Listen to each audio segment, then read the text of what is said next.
The siege at the Lindt cafe on the 15th and 16th of December has caused understandable widespread concern and for some real grief.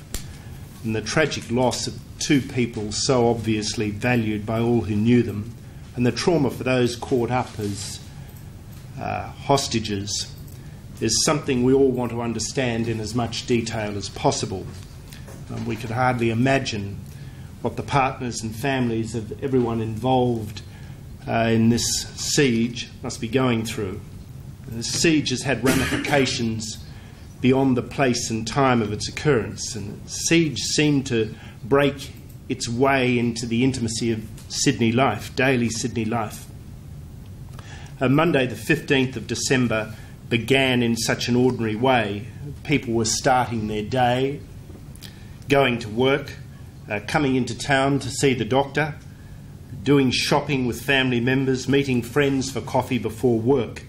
It was so ordinary that anyone, friends or family, could have found themselves that morning in the convenient and pleasant Lindt Cafe and Martin Place right in the middle of Sydney.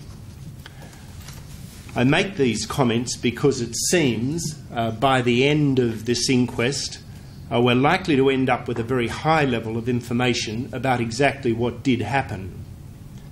We'll most likely have a detailed and comprehensive picture of virtually every aspect of the siege, its cause, its lead-up, the detail of the life of Mr. Monis, the events during the siege, its termination, its aftermath.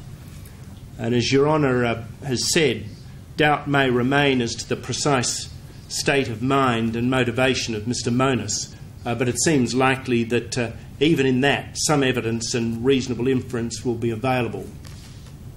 Furthermore, and although no fixed CCTV camera was operating inside the cafe during the siege, events inside the cafe over the 17 hours of the siege have nevertheless had surprising levels of electronic sound recording and some film capture as well.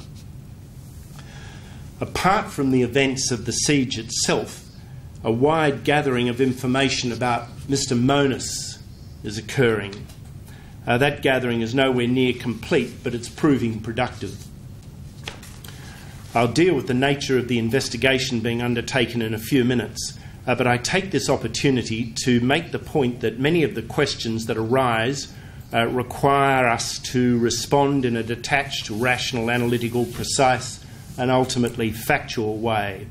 Those questions include what happened, why it happened, whether it could have been avoided, whether the Lindt Cafe events have implications for daily life as we currently lead it. Indeed, anything else that arises from the siege and the deaths of Katrina, Dawson and Tori Johnson. That's what Parliament requires through the Coroner's Act, and it's what this court does through investigation and the gathering of all useful evidence. Fact, accuracy of fact is what everybody needs.